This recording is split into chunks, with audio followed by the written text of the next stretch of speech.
Hello YouTube, today I'm going to show you tutorial 2. I'm going to show you how to connect two editors together. This is going to be a bit longer because it's a bit more complicated than the last tutorial. If you haven't watched the last tutorial, I suggest you watch it, otherwise it will be very confusing at the start. As you can see, on the right hand side I added two subtraction spots. Those are just there in case I want to add subtraction on later. It's good to mark out your areas where you want them to be, otherwise it gets very complicated later on. As you can see, you want to place the second additioner exactly 9 blocks apart from any other thing on the other side. So it's 9 blocks apart from diamond to diamond, or it's 9 blocks apart from torch to torch, or 9 blocks apart from piston to piston. So make note of that. Also, I extended the blocks to south on the bottom one there. That's just to help it connect easier to a control panel. And it's very useful later on when you want to connect row to row. We're first going to work on the clear button. The clear button is going to be basically an underlying line that goes to the next additioner. I'm going to show you how from side view how it looks. As you can see, it spirals down, goes over, and spirals up, and it does a loop around. Basically, that's how you build a clear button. It's not very hard, it's very simple, if you just follow how this works. You start up here, where it spirals down, and connects from the extended delete button. It then goes into a repeater. This is to prevent backflow. You want that repeater there, because later on you will have a pushover line which will connect to this, which will prevent, basically, the repeater prevents backflow. You do not ever want backflow. Over here is another repeater, because if you don't want two delete signals to signal twice, so make sure you have that repeater over there. It basically connects back to where the button should be. So just replace the button with a lower step and you're good to go.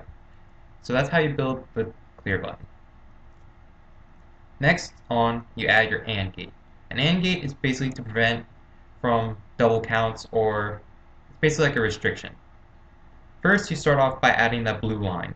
And make sure you put a repeater next to that piston. If that repeater's not there, it might make the piston turn on, and you do not want that, because you only want one signal flowing through that piston.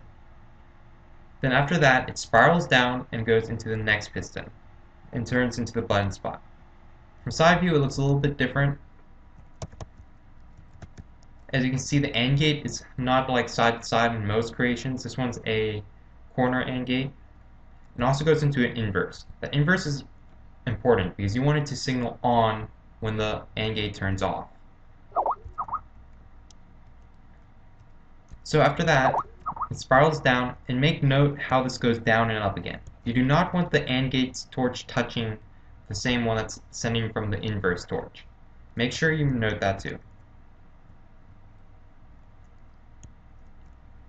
Now here's the second part.